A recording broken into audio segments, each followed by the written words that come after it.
You may not realize it yet, but you've already stepped across a boundary most people never even approach. That's why these words found you, not as random text floating in the noise of the internet, but as a signal timed precisely for the frequency you now carry. When awareness matures to a certain coherence, it becomes like a finely tuned antenna suddenly. Transmissions that were always present become audible. It's not that reality has changed, it's that you've adjusted your receiver. Think about it. For years, your nervous system has been gathering experience, stacking choices, absorbing struggle and triumph alike. Each moment has been adding tiny increments of capacity. And now, like a radio dial that is clicked into exact alignment with a hidden station, you're perceiving what was always here, the field observing you, waiting for your participation. This is not superstition. This is the deeper rhythm of consciousness itself, broadcasting far beyond the small bandwidth of ordinary thought. Most people spend their lives unaware of this tuning process. They drift through reality as if everything is disconnected, one event here, another coincidence there, never realizing that beneath the static, a coherent signal has been reaching for them all along. You are different. You've hit that rare moment where the pattern becomes visible, where the dots connect, where observation itself feels alive, as if the universe is leaning closer, whispering, "I see you." But here's where it shifts. Being seen is only the beginning. To cross the threshold fully is to recognize that this attention is reciprocal. It's not merely that you're observing existence. Existence is observing you. And more than that, it's responding. The very act of noticing carries weight. What you dwell on, what you return to, what you magnify with repeated thought, all of it is shaping probabilities around you, like ripples radiating from a single stone dropped into still water. Notice what follows from this. Every so-called coincidence you've ever encountered, the right person showing up at the right time, the flash of intuition that steered you away from harm, the synchronicity that made no logical sense, those weren't accidents. They were evidence. Small previews of a feedback system testing your readiness, checking if you could recognize the pattern. Now, having seen enough of these alignments, you're beginning to realize reality is interactive, and you are more than just a spectator. To carry that further, imagine you're in a vast control room. Lights flicker across endless panels, signals hum, probabilities pulse in streams you can't quite decode. Until recently, you thought you were locked out, stuck in the viewing gallery. But slowly, the doors opened. Step by step, the system revealed itself, not all at once, but piece by piece, at the pace your awareness could handle. Now, standing inside that room, you sense the truth those controls were always meant for you. And yet, humility is necessary. This isn't about declaring absolute mastery overnight. Crossing the threshold is not about ego claiming new power. It's about recognizing that the field has always been interactive, and your consciousness has always been part of the circuitry. You are not suddenly special. Rather, you are awake to what was true all along. The machinery of existence responds not to entitlement, but to resonance, to the coherence you cultivate inside yourself. As another angle, think of seeds buried in soil. For months, perhaps years, they remain unseen, but they're not inactive. They are listening, waiting for conditions, temperature, moisture, light to align. Then, without warning, the surface breaks and life pushes upward. You are at that stage. Your consciousness has been preparing underground, unseen, until the right alignment occurred. Now the sprout has broken through. The threshold is crossed, and with it comes an invitation. Will you grow deliberately or drift randomly? What this really means is that every challenge you faced was never wasted. Every heartbreak, every obstacle Every frustration that was the soil being prepared, the nervous system being strengthened, the circuitry being refined. Without those tests, your antenna would remain too fragile to handle the bandwidth now arriving. But here you are, sturdy enough to carry higher frequencies, and once the signal is strong enough, there's no going back. The station remains tuned in. When you zoom out, you'll see that this threshold is not an isolated event, but part of a larger pattern in human evolution. Each person who wakes up to the reciprocity of observation adds to a collective coherence, strengthening the whole field. Your awakening doesn't only matter to you, it reverberates outward, subtle but real, nudging others toward their own recognition. In this way, your threshold crossing contributes to something far larger, the gradual unveiling of human consciousness as an active participant in creation. And so the next step unfolds. You've been observed, you've been recognized, but observation is only the first phase. To cross fully into the command phase, you must begin experimenting, testing, and playing with how consciousness directs the field. That's where we go next, from passive receiver to conscious broadcaster, from being noticed to issuing signals with precision and intent. You've already felt what it means to be observed. That uncanny sense that life isn't just happening around you, but responding to you. Yet if you stop at observation, you remain a character inside someone else's story. To step into command is to recognize that you are the author, not just the audience. And the difference between those roles is everything. Most people spend their entire lives in unconscious observation. They look at the circumstances around them and take them as facts. Bills pile up, relationships fluctuate, health shifts, and they simply say, "That's how it is."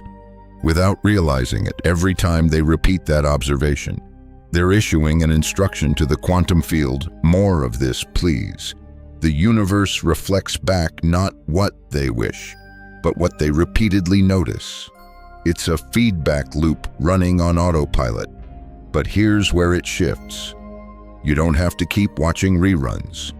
Once you understand that observation feeds the loop, you can learn to redirect it. Command begins when you decide what to give sustained attention to. Imagine holding a remote control for years. You've been pressing the same channel button, frustrated that the program never changes. You even tap the screen, complain to the actors, maybe even try to rearrange the furniture in the living room. None of it matters until you realize you had the remote the whole time. Change the channel and the story changes. Notice what follows from this. Observation is passive tuning. Command is active broadcasting. When you observe, you collapse probabilities into patterns. When you command, you choose which patterns to reinforce, amplify, and stabilize. The field doesn't resist. It doesn't argue. It simply responds to coherence. Like a mirror, it reflects the signal you send, whether you're conscious of sending it or not. To carry that further, think about how music works.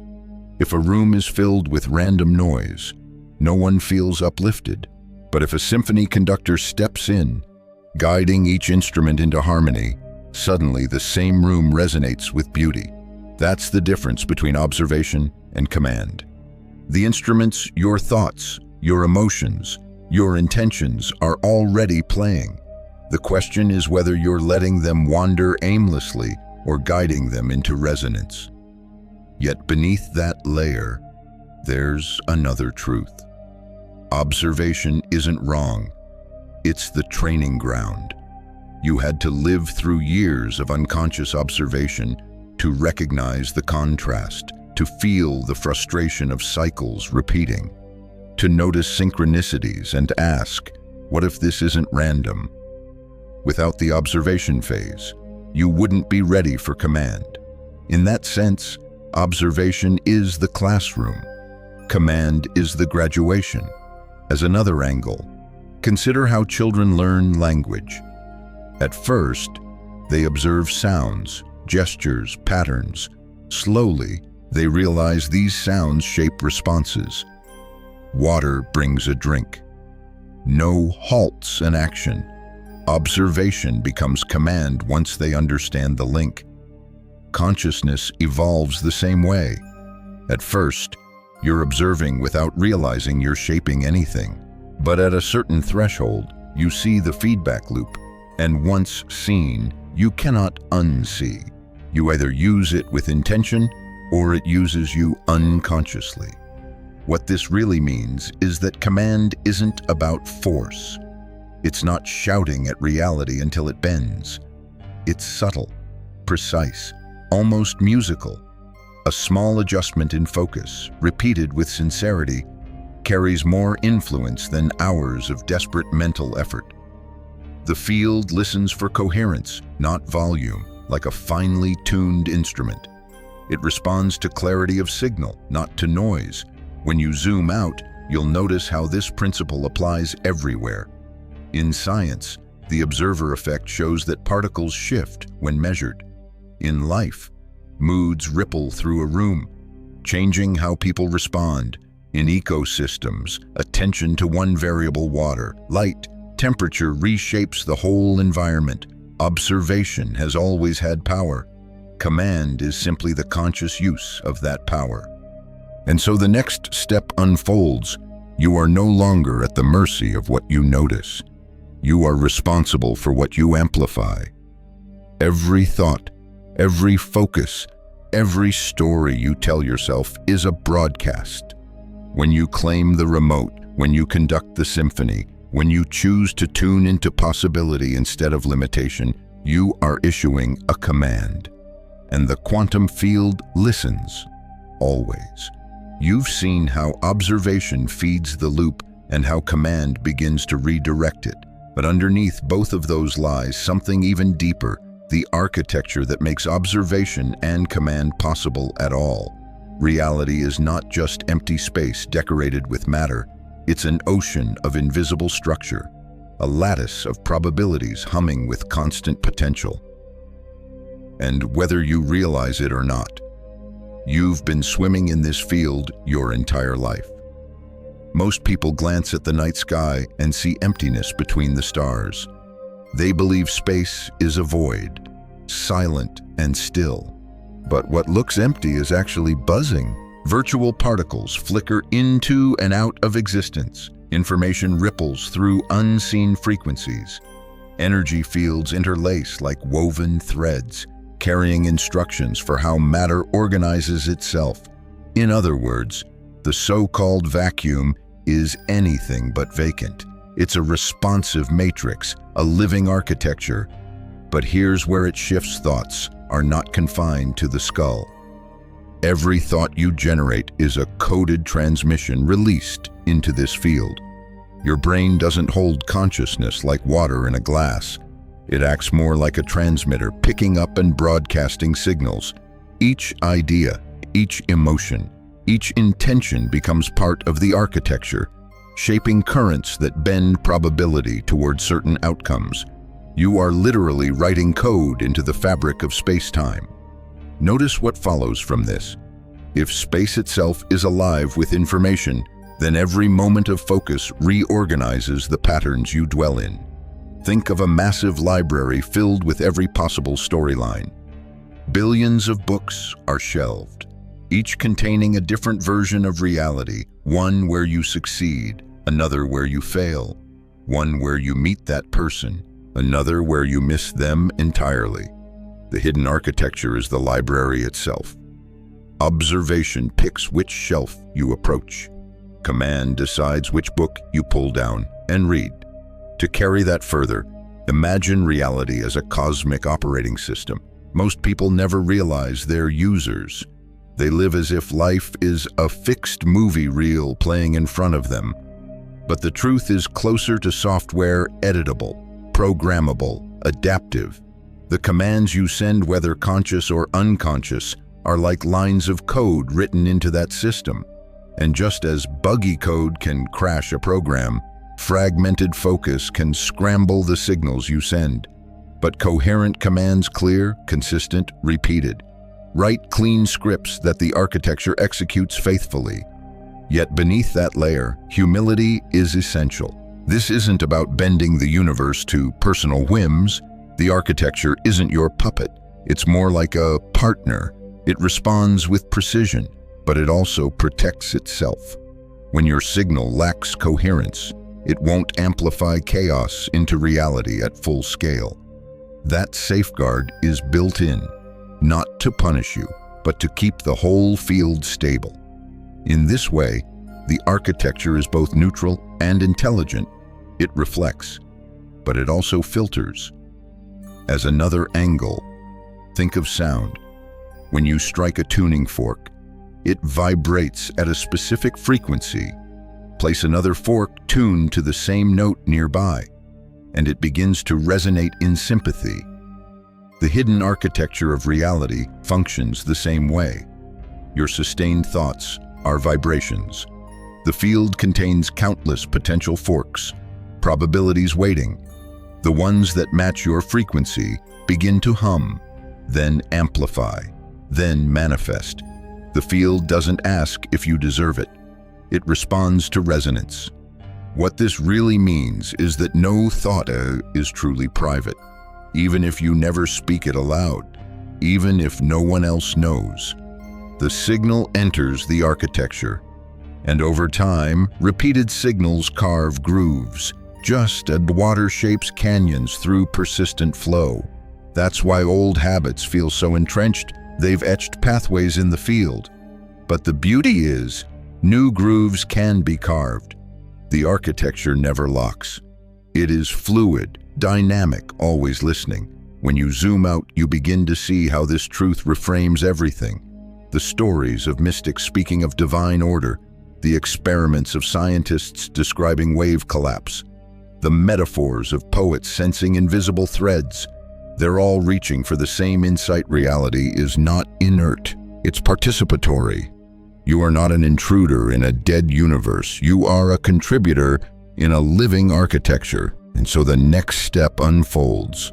Having recognized that the field is alive with probability and responsive to signal, you begin to ask, how does this architecture interface with you physically?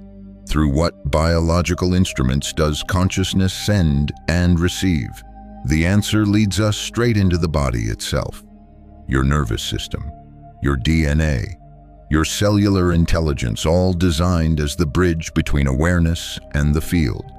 Up until now, we've been speaking about frequencies, fields, and probabilities. But here's the point where it becomes intimate. The interface between all that unseen architecture and your direct experience is your own biology, your nervous system, your DNA, even the electromagnetic pulse of your heartbeat. They're not passive machinery, they're instruments, and they've been quietly tuning themselves to handle more signal than you realized. Most people think of the brain as a generator of consciousness, but a growing body of research hints at something different. The brain behaves more like a receiver and translator. It filters a vast sea of information down into a narrow band your waking mind can manage. Out of perhaps billions of bits per second flowing through your system, only a handful reach conscious awareness. The rest doesn't disappear. It becomes the silent background, guiding instincts, shaping perception, influencing choice. But here's where it shifts as your consciousness develops. The filter adjusts. Just as a musician's ear becomes trained to hear subtle harmonics in a chord, your nervous system begins to pick up subtler cues, patterns in timing, meaning in coincidences, intuitive impressions that arrive faster than you can think. This isn't magical thinking. It's biology reorganizing itself to support expanded states of awareness. Notice what follows from this. Every challenge you've faced, every period of growth, every time you've chosen curiosity over fear, has been building new neural networks. Like muscles strengthened by repetition, your neurons fire in new patterns until those pathways become stable highways. This is why breakthroughs feel sudden. They're the culmination of gradual rewiring. One day, the circuit tips, and your perception leaps into a new bandwidth. To carry that further, imagine your body as a high-end instrument left in the attic. Dust settles, strings loosen, wood warps. It still makes sound, but nothing like its true tone. Then your own expanded awareness begins the restoration. Tightening strings, polishing wood, tuning the frame. Each practice you take on breathwork, meditation, mindful movement is a small act of restoration. Slowly, the instrument vibrates at its designed frequency, and suddenly, the music you're capable of playing reveals itself. Yet beneath that layer, your DNA holds its own mysteries. Scientists call it code, but rarely do they speak of its conditional activation. Like seeds waiting for the right season, stretches of your genetic blueprint remain dormant until certain internal states arise. Emotional coherence, sustained focus, authentic courage. These are not just virtues, they're environmental conditions inside your own system. When they align, dormant capacities can switch on faster pattern recognition, deeper intuitive insight, even changes in how your body regulates energy, not superpowers, natural powers restored. As another angle, think of your heart. Long before your brain fires a signal, your heart generates an electromagnetic field measurable several feet beyond your body. That field shifts with your emotions and thoughts. It synchronizes with the rhythms of people nearby. It even carries information back to the brain, influencing perception and decision-making. In other words, your biology is not a sealed-off device. It's a broadcasting station, feeding data to and from the larger field. What this really means is that your journey into quantum field command isn't just mental. It's cellular. It's embodied. You can't bypass the body and expect consistent results. Your nervous system has to become steady enough to hold higher frequencies without fragmenting. This is why sporadic, dramatic manifestation hacks rarely last. Without a stable biological interface, the signal flickers and fades. With a trained interface, the signal becomes steady and strong. When you zoom out, you see why so many traditions emphasize practices like breath regulation, mindful movement, and stillness. They're not arbitrary rituals. They're tuning protocols. Each breath pattern adjusts your nervous system's coherence. Each posture aligns electromagnetic flow. Each moment of mindful observation trains your internal antenna to pick up subtler data from the field. These aren't mystical add-ons, they're part of the operating manual you were never given. And so the next step unfolds. Having recognized the hidden architecture of reality and the instrument of your own biology, you're ready to explore how random broadcasting turns into precise command. The body is tuned. The receiver is active. Now comes the shift from scattered signals to laser focus, from static to symphony. You've tuned the instrument. You've felt the hum of your own biology syncing with something larger. Now comes the leap from broadcasting random noise to transmitting a clear, steady signal. This is where quantum field command stops being an idea and begins to feel like a practice. Precision is not about perfection. It's about coherence, aligning enough aspects of yourself that the field can finally hear you without static. Most people, without realizing it, live like orchestras without conductors. Thoughts, emotions, and actions each play their own tune, often in conflict. One moment they're visualizing abundance, the next moment fearing scarcity. One day they affirm love, the next day they rehearse resentment. The result is mixed signals, and a mixed signal creates interference. The field doesn't punish this. It simply mirrors back the interference, a patchwork of half-manifested intentions. brief bursts of synchronicity followed by confusion, glimpses of possibility that never stabilize.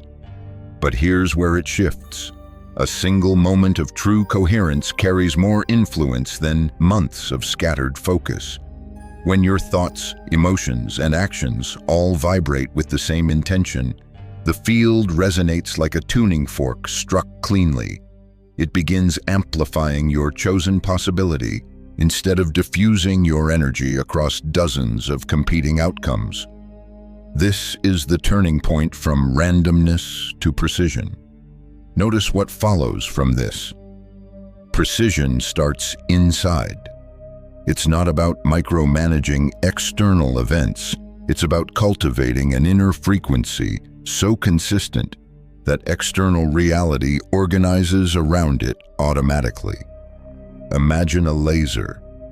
Ordinary light scatters in every direction, but a laser focuses photons into perfect alignment. That's why it cuts steel or travels miles without dispersing. Consciousness works the same way. Scattered focus creates dim influence. Coherent focus, laser focus, reshapes the field. To carry that further, consider a symphony conductor raising a baton. Each instrument knows its part, but without direction, Ming drifts. With direction, the same instruments produce harmony that moves hearts. Your inner conductor is your sustained attention, combined with emotional alignment. It doesn't yell at the musicians, it sets tempo, signals cues, keeps everything on the same sheet of music.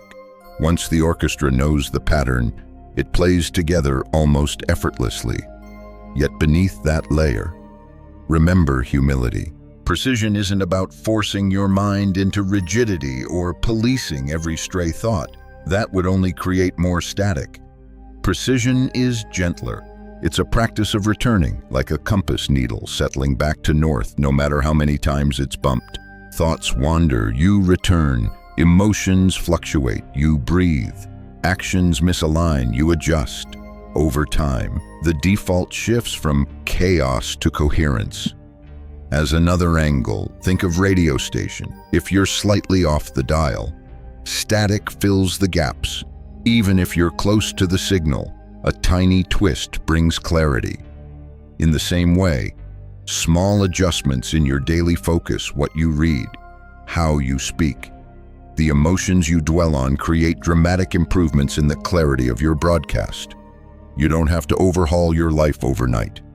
You only need to bring each component into closer resonance, bit by bit, until the signal locks in. What this really means is that precision is an embodied rhythm, not a mental checklist. It's a feeling of inner click, when intention, emotion, and action line up.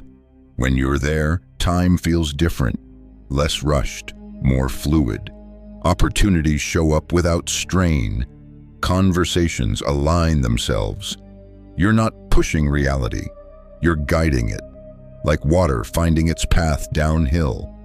When you zoom out, you can see why the field seems to test your readiness.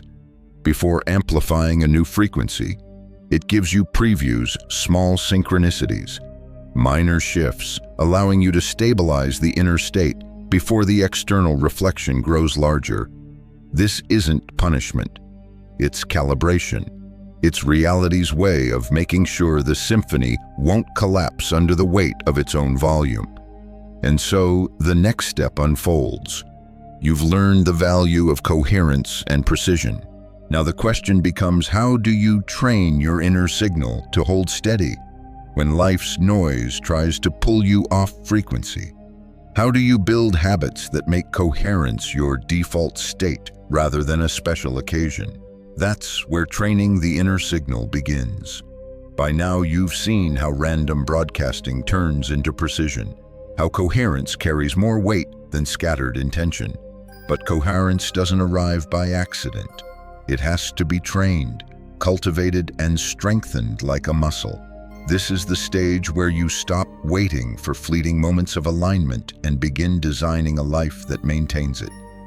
Most people imagine coherence as a rare spark, something that happens once in meditation, or during a beautiful sunset, or in a fleeting flow state. They touch it, they feel its power, and then it fades. But here's where it shifts. Coherence can become your default setting.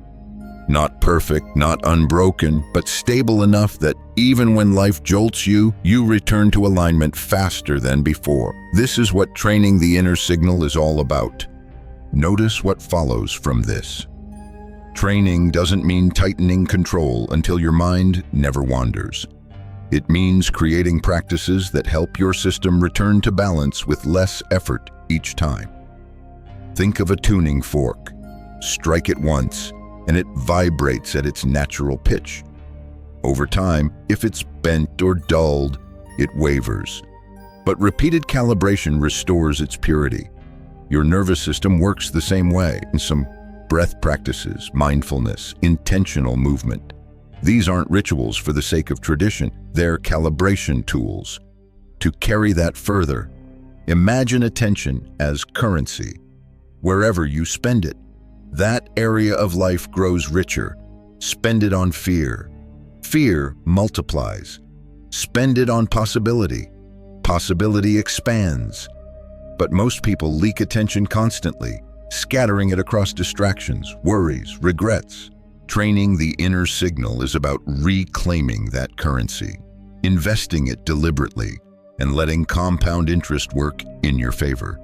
The more often you invest in coherence, the faster it grows. Yet beneath that layer lies the challenge. Old programs resist change. Emotional habits, thought loops, ingrained reactions, they've been etched into your system for years. That's why the first stage of training feels uncomfortable.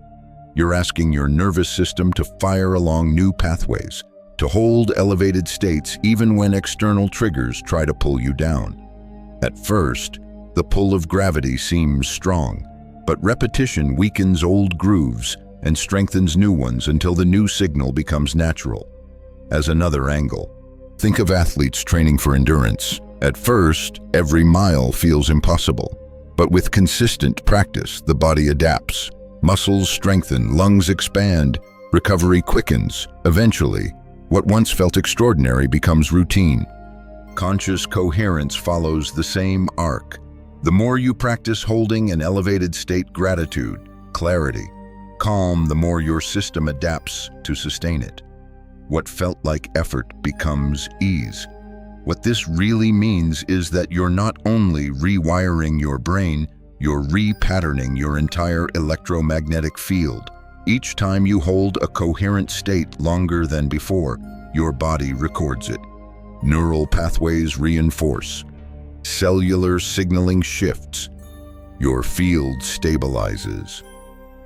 Over time, these micro-adjustments accumulate into a permanent upgrade. The signal you broadcast is no longer fragile. It's steady enough to influence probabilities consistently.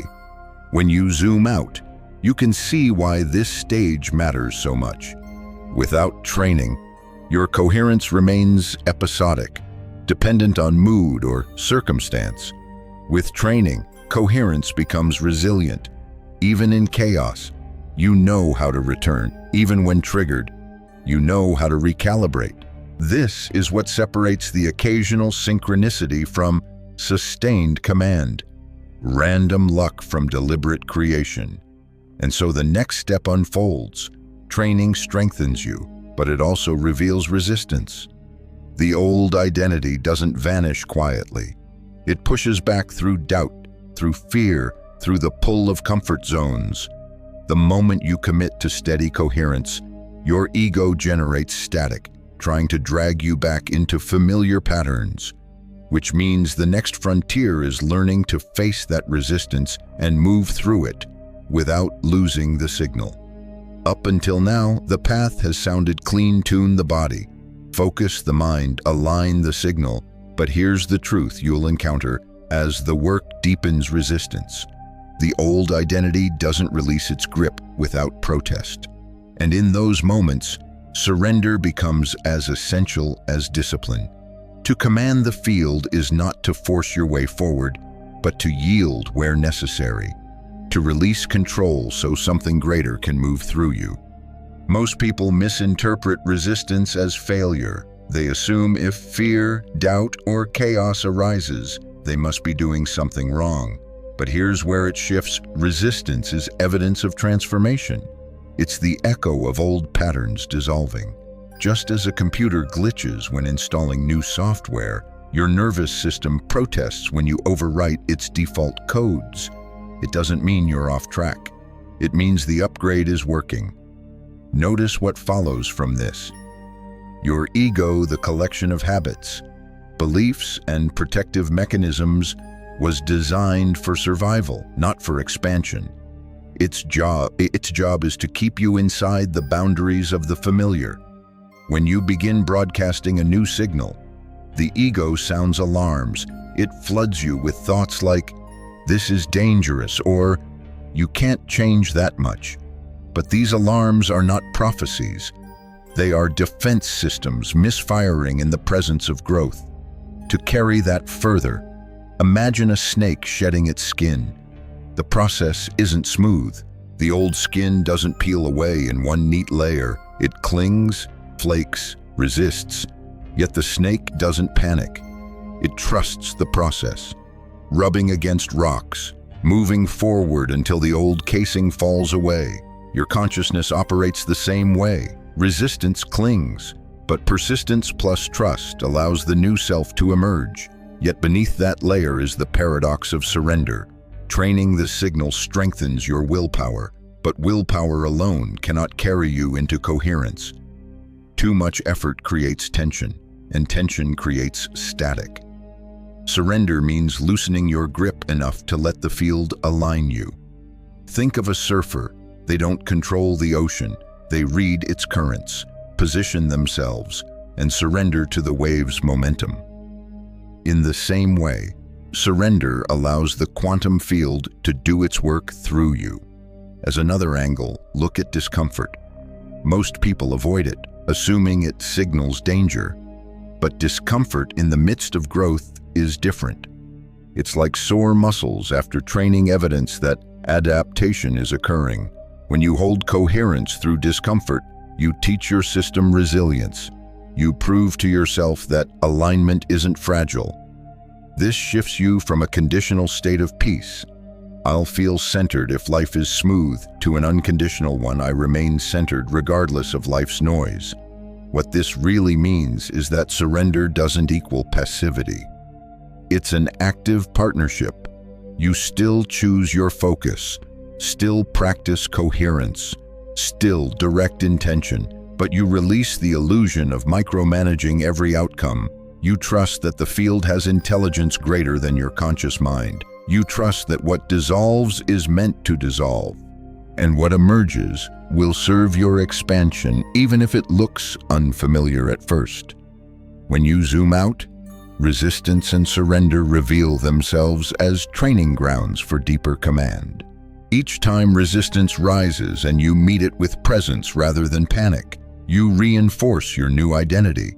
Each time you surrender control and allow alignment to happen naturally, you learn how to dance with the field rather than wrestle it. This balance of effort and trust is what stabilizes mastery. And so the next step unfolds. Once you've learned to navigate resistance without collapsing and surrender without giving up, you're ready to approach the field not as something to battle, but as something to partner with. This is where command expands into collaboration, where you stop treating the universe as separate and begin experiencing it as a co-creator moving in rhythm with you. Up until now, we've spoken about training the signal, facing resistance, and surrendering control. All of this leads to a deeper realization: you were never meant to command the field as a lone operator. The most profound shift happens when you stop treating the universe as a machine to manipulate and start relating to it as a partner, an infinite intelligence that wants to create with you. Most people approach life as though it's an opponent.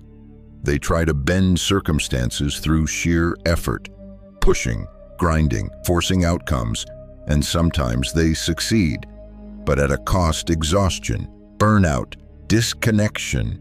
But here's where it shifts when you enter partnership with the infinite. Outcomes unfold with far less strain. It isn't about abandoning discipline, it's about learning to row with the current instead of against it. Notice what follows from this. Partnership means trust, not blind faith, but trust born of direct experience. Each time synchronicity delivers what effort alone could not. You gather evidence. Each time intuition proves accurate. You learn to listen more closely, slowly. The relationship deepens. You stop asking, "How do I make this happen?" and start asking, "How can I align with what's already happening through me to carry that further?" Consider the metaphor of a dance. If you've ever danced with someone skilled, you know the difference. You're not dragged, nor are you left to stumble alone. You're guided. Subtle signals, pressure in the hands, a shift in posture let you move together seamlessly. The dance becomes something neither of you could create alone. That's partnership with the infinite. The universe sets the rhythm, and you learn the steps until the movement feels effortless. Yet beneath that layer, remember duality. You are both particle and wave, individual and field. Partnership requires honoring both sides. As an individual, you bring unique perspective, creativity, desire. As wave, you surrender into something larger, letting the field orchestrate details beyond your vision. When the two work together, manifestation accelerates. Outcomes align not only with your personal growth, but with patterns that benefit the whole. As another angle, think about resonance. A single tuning fork sets another vibrating. Now imagine an entire choir resonating together. That's what happens when your individual coherence locks into universal coherence. Suddenly, your signal is amplified by forces you could never generate alone. Doors open, connections appear. Timing aligns not because you forced them, but because the field responded to resonance. Partnership multiplies your reach. What this really means is that you're not here to extract from the universe, but to collaborate with it. Every authentic desire you hold isn't random. It's a seed the field wants to express through you. The desire for creativity, love, abundance, freedom. These are not selfish wishes. They are how universal intelligence evolves, diversifies, expands. When you honor your deepest authentic desires, you're not indulging ego. You're aligning with the current of infinite creativity itself. When you zoom out, you begin to see why control was never the goal. The field is too vast, too intricate for any single mind to manage. But collaboration is natural. Just as ecosystems thrive through interdependence, consciousness thrives through partnership. You become an individualized expression of something infinite, bringing your voice to a cosmic symphony. You don't play every instrument. You play yours, in harmony with the whole. And so the next step unfolds. Once you taste partnership with the infinite, you stop clinging to rigid certainty. You embrace paradox, ambiguity, the unknown, because partnership requires trust in rhythms you can't always predict. It means holding possibility without collapsing it too soon, allowing the field to surprise you with outcomes better than what your limited vision could imagine. That's where we go next, living in expanded states, where paradox itself becomes the path to creation. Partnership with the infinite introduces a new rhythm to your life, but to sustain that rhythm, you must learn to live inside expanded states of consciousness, states where paradox doesn't frighten you, where uncertainty becomes fertile ground, and where possibilities are held gently until the right moment for them to unfold. This is the art of expanded living, walking through the world without collapsing its vastness into premature certainty. Most people crave predictability. They want life to be linear. Step A leading to step B, outcomes matching expectations. And when events deviate, they panic, as though chaos has replaced order. But here's where it shifts. Expanded states reveal that apparent chaos is often hidden order. What looks like randomness is simply a wider pattern your ordinary mind hasn't yet recognized. Living in expanded states is learning to hold that ambiguity without rushing to close the loop. Notice what follows from this. When you collapse possibilities too quickly, you lock yourself into familiar patterns. You choose certainty over growth, comfort over expansion. It's like grabbing a bud and forcing it to open before it's ready. You end up crushing the bloom. Expanded states teach patience. They let you hold multiple probabilities in suspension until your coherence selects the one that serves your highest trajectory. To carry that further, think of gardening. You plant seeds, but you don't dig them up every day to check on progress. You water, you wait, you trust. Expanded states are like that burst.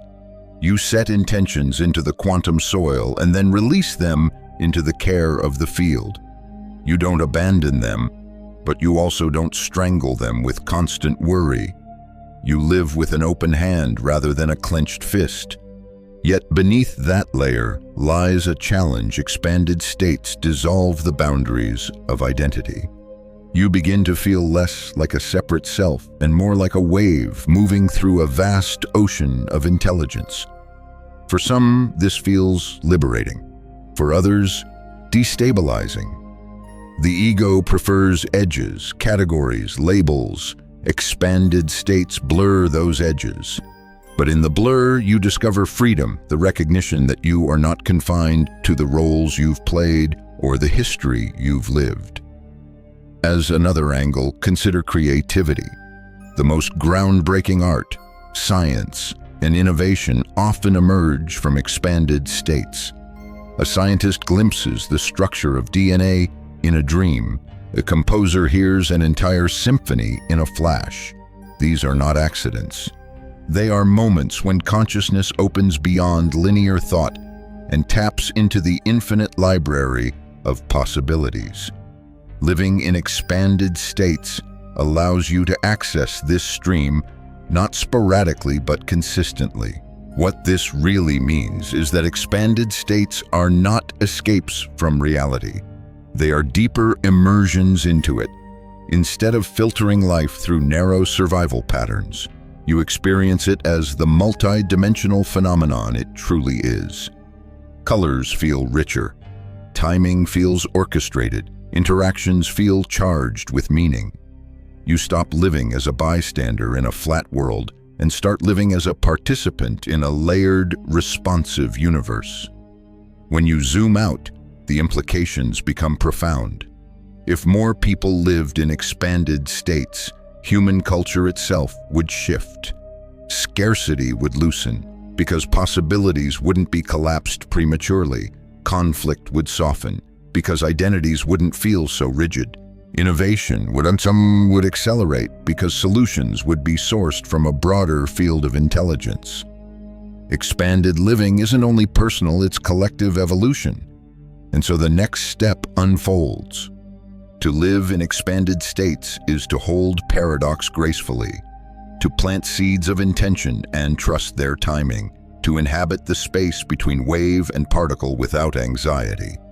From this posture, you're finally ready to approach the command protocols directly, not as tricks or hacks, but as natural extensions of the coherence you've built.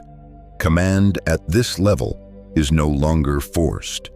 It's remembered. Up to now, the path has prepared you through observation, precision, training, surrender, and expanded states. But what happens when all of these converge? That is where the command protocols reveal themselves, not as external instructions to memorize, but as natural behaviors that arise once your consciousness reaches coherence.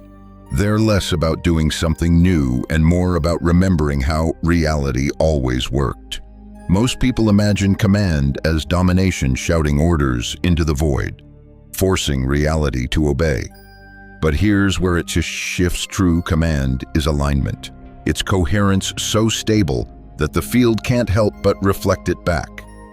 When your thoughts, emotions, and actions harmonize, you are already issuing commands. The universe responds not because you barked instructions, but because your frequency locked onto a timeline and broadcast it clearly enough to manifest. Notice what follows from this. Every moment you sustain focus, you are running code. Every time you hold an elevated state, you are issuing a line of instruction to the operating system of reality. This is why casual wishing often fails. It's scattered input, but consistent. Coherent intention is like well-written code, clean, executable, repeatable. The field responds to clarity, not confusion. To carry that further, imagine a conductor in front of a symphony. The baton doesn't create sound. It doesn't force instruments to obey. It signals coherence, bringing hundreds of moving parts into a unified pattern. The command protocols function the same way. You don't manipulate particles one by one. You set a coherent signal, and the field organizes itself around your intent. Yet beneath that layer lies responsibility. The protocols amplify whatever you feed them. If you broadcast fear, the field will mirror it. If you sustain limitation, the field will stabilize it. That's why these capacities are invisible until you're ready. The safeguards built into consciousness ensure that fragmented awareness cannot access full-scale command, only when coherence is cultivated through practice. Surrender and alignment do the protocols unlock. It isn't punishment, it's protection for both you and the collective field. As another angle, think of radio transmission. A station doesn't send out one wavering signal today and another tomorrow. It locks onto its frequency and broadcasts consistently. Over time, listeners trust that when they tune in, they'll find the station playing. That trust builds audience. Similarly, the field trusts coherence. When you hold your frequency with stability, reality organizes faithfully around it. That consistency is itself a protocol. What this really means is that command is less about technique and more about state. Practices can help visualization, affirmation, mindfulness, but they are scaffolding. The real protocol is the coherence you embody daily. You don't need elaborate rituals to tell the field what you want. Your consistent inner state is the command. The rest is noise. When you zoom out, you see that the protocols don't belong to mystics or elites. They're built into the architecture of consciousness itself. Every human is broadcasting. Every human is commanding unconsciously. The difference is whether they recognize it. Those who remain unaware create by default, repeating the past. Those who awaken create by design, choosing frequencies intentionally. The protocols aren't secrets. They're mechanics. Mechanics most people overlook because they seem too simple. And so the next step unfolds. You've arrived at the threshold where observation becomes command, where scattered broadcasting becomes coherent transmission, where the protocols are no longer abstract but lived. The field is listening. It always has been. The question now is simple. Will you use this awareness passively, letting old programs dictate your signal? Or will you step forward, claim the protocols, and broadcast consciously? You've walked the arc from observation to command, from randomness to precision, from resistance to partnership. By now, the message should feel less like theory and more like a quiet recognition stirring inside you. You've always been part of this field. You've always been broadcasting. The difference now is awareness. You know the system is listening, and you've begun to sense how it responds. This isn't the kind of awareness you have to force. It grows naturally, like dawn spreading across a horizon. At first, The shift feels subtle, a new perspective here, a coincidence there, but slowly, the light expands, patterns emerge. You start trusting the timing of events. You notice how your inner state ripples into outer experience, and you realize that command is not about bending reality to your will, but about aligning with the deeper intelligence already woven into everything. So pause for a moment. Notice the field around you not as abstraction, but as presence. Feel the breath in your body, the rhythm of your heartbeat, the quiet awareness that's listening even now. These are not small things. They are the bridge between your inner world and the infinite architecture beyond it. You are not separate. You never were. The journey forward is not about mastering every protocol overnight. It's about remembering, practicing, and allowing. It's about returning to coherence each time you drift, choosing resonance over noise, choosing trust over control. Step by step, signal by signal, your reality reshapes, not through force, but through fidelity to your true nature. And here's the reflective invitation. What would your life look like if you lived as though the field is always listening? What would you choose to broadcast? Consistently, patiently, deliberately. Sit with that, because the command phase isn't waiting for some future moment. It has already begun. It is happening now, in every thought you sustain, in every state you embody, in every choice you make about where to place your attention.